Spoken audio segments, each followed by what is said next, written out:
Careface CVP. Subscribe, like, comment, and let the whole world know about it.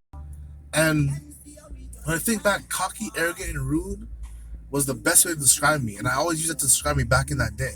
Wow.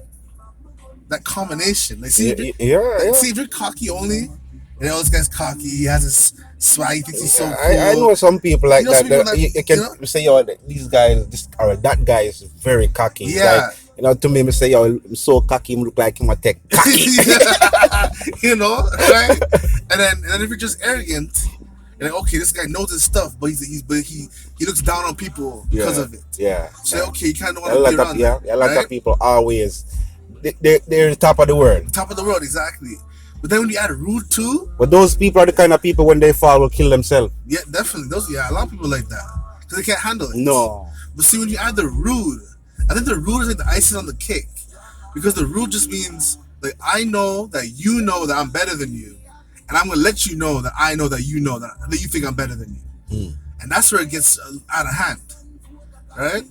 So, yeah, at the same time, what amazed me was people still kept gravitating towards me.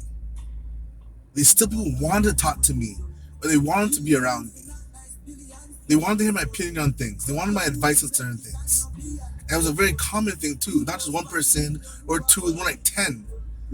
More like 50, 10, 12 different people wanted my opinion on certain things or wanted to be around me. And I'm like, and let me guess. I'm brushing you off. Let me guess. Let me guess. They don't take advantage of you. No, they don't. Not one person can say. Actually, no, I said one person took advantage of me. One person. Okay. One of my supervisors. Because the way he talked to me was so respectful, and he just knew how to get under my armor. He just knew. Never forget him. He's a really good guy too. But he knew how to talk to me in a way that got me to work for him harder. I remember one time they go in the meeting, right? And they're like, oh, the manager's off, so we need one of you guys to step up and run the building for us. Which is not our job. It's his job. Right? But he's telling us that he needs someone to step up and run the front area, right?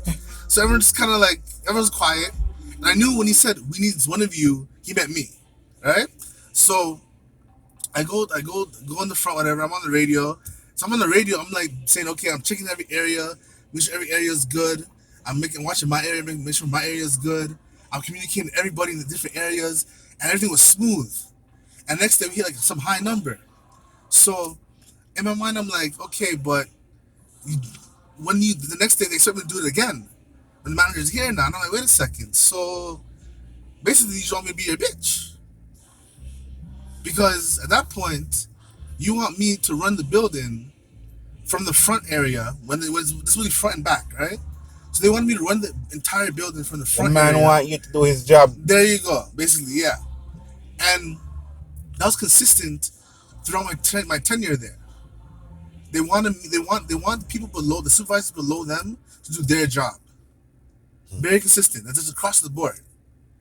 And those supervisors that excel, that are very good, they end up doing their job without knowing it, or even if they know it, they just accept it because it's like a pride thing. For me, it wasn't a pride thing. It was more of, you know what, I'm good at this. Let me just do it. I want to go home early. That's what I'm telling you. I don't want to be here, so I want to do the best job I can possibly do in order to get out of here as soon as possible. That's how I was busting my ass, pushing my employees, making sure everyone's working hard, working smart. You sound like me, man. See, look at that. I never wanted to stay back at work, so I always want to get the work finished. Yep. So I always push it. Yeah. And I make sure I do work for people who's not even, some people who's taking a break when they shouldn't be taking a break. I'm there working for them. Look at that. You know what I mean? Worrying about the company. Yes.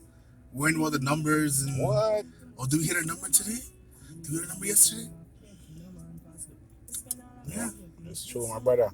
Brought to you by Careface CVP. Subscribe, like, comment, and let the whole world know about us. Careface CVP.